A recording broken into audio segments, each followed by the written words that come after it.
ಎಲ್ರಿಗೂ ನಮಸ್ಕಾರ. ನಾನು ವಿಷ್ಣು ಪಾಂಬೂರು. ಶಂಕರ್ಪುರ ಮಲ್ಲಿಗೆ ಬಗ್ಗೆ ನೀವು ಕೇಳಿರಬಹುದು. ಈ ಶಂಕರ್ಪುರ ಉಡುಪಿ ಜಿಲ್ಲೆಯ ಕಡಪ್ಪಾಡಿ ಮತ್ತು ಶಿರುವ ಪಟ್ಟಣಗಳ ನಡುವೆ ಇದೆ. ಶಂಕರ್ಪುರ ಮಲ್ಲಿಗೆ ಎನ್ನುವಂತಹದ್ದು ನಮ್ಮ ಕರ್ನಾಟಕ ರಾಜ್ಯದ ಉಡುಪಿ ಜಿಲ್ಲೆಯಲ್ಲಿರುವ ಒಂದು ಹೂವಿನ ಕೃಷಿ. ಶಂಕರ್ಪುರ ಮತ್ತು ಅದರ ಸುತ್ತಮುತ್ತಲಿನ ನಿವಾಸಿಗಳು ಹೆಚ್ಚಿನ ಸಂಖ್ಯೆಯಲ್ಲಿ ಈ ಮಲ್ಲಿಗೆ ಕೃಷಿಯನ್ನು ಮಾಡುತ್ತಾರೆ.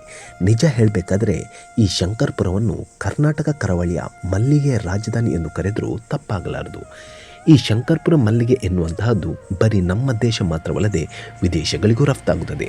ಶಂಕರ್ಪುರ ನಿವಾಸಿಗಳ ಜೀವನದ ಆದಾಯದ ಮೂಲವು ಮಲ್ಲಿಗೆ ಕೃಷಿಯಾಗಿದೆ.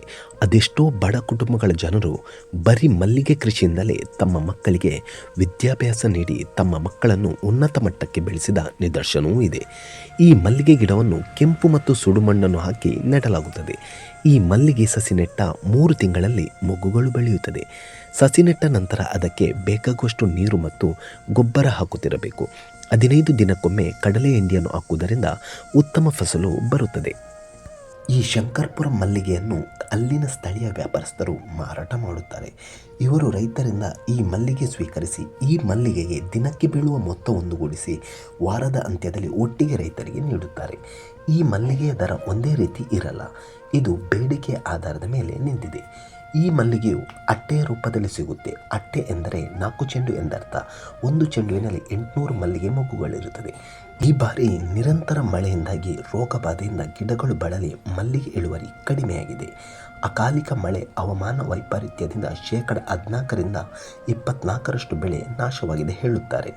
ಮಲ್ಲಿಗೆ ಸಾಗಾಟದ ಖರ್ಚು ಕೂಡ ಏರಿಕೆಯಾಗಿದ್ದು, ಶಂಕರ್ಪುರದ ಮಲ್ಲಿಗೆ ದರ ನಿಗದಿ ಕೇಂದ್ರದ ಸಭೆಯಲ್ಲಿ ಮಲ್ಲಿಗೆ ಬೆಳೆಗಾರರು ಮತ್ತು ಮಾರಾಟಗಾರರ ಹಿತದೃಷ್ಟಿಯಿಂದ ಕೆಲವೊಂದು ನಿರ್ಣಯ ಕೈಗೊಳ್ಳಲಾಗಿದೆ. 4 ವರ್ಷದ ಹಿಂದೆ ಈ ಮಲ್ಲಿಗೆಗೆ ಒಂದು ಅಟ್ಟೆ ದರವನ್ನು 820 ರೂಪಾಯಿಯಿಂದ 1250 ರೂಪಾಯಿಗೆ ಏರಿಸಲಾಗಿತ್ತು. ಈ ಮಲ್ಲಿಗೆ ದರ ಅಟ್ಟೆಗೆ 400 ರೂಪಾಯಿ ಇದ್ದರೆ ಕಟ್ಟೆ ಕಮಿಷನ್ 20 ರೂಪಾಯಿ, 400ರಿಂದ 800 ರೂಪಾಯಿಗೆ 30 ರೂಪಾಯಿ, 800ರಿಂದ 1800 ರೂಪಾಯಿವರೆಗೆ 50 ರೂಪಾಯಿ ಕಮಿಷನ್ ಹಾಗೂ 1200 ರೂಪಾಯಿಯ ಮೇಲೆ ಗರಿಷ್ಠ ದರ 2100ರ ತನಕ ಕಮಿಷನ್ 100 ರೂಪಾಯಿ ಸಿಗುತ್ತದೆ ಹೇಳುತ್ತಾರೆ.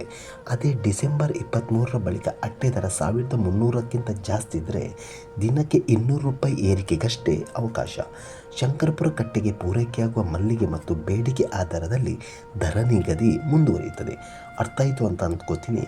ಮತ್ತೊಂದು ಹೊಸ ವಿಚಾರದೊಂದಿಗೆ ಮತ್ತೆ ಬರುವೆ. ಬಾಯ್.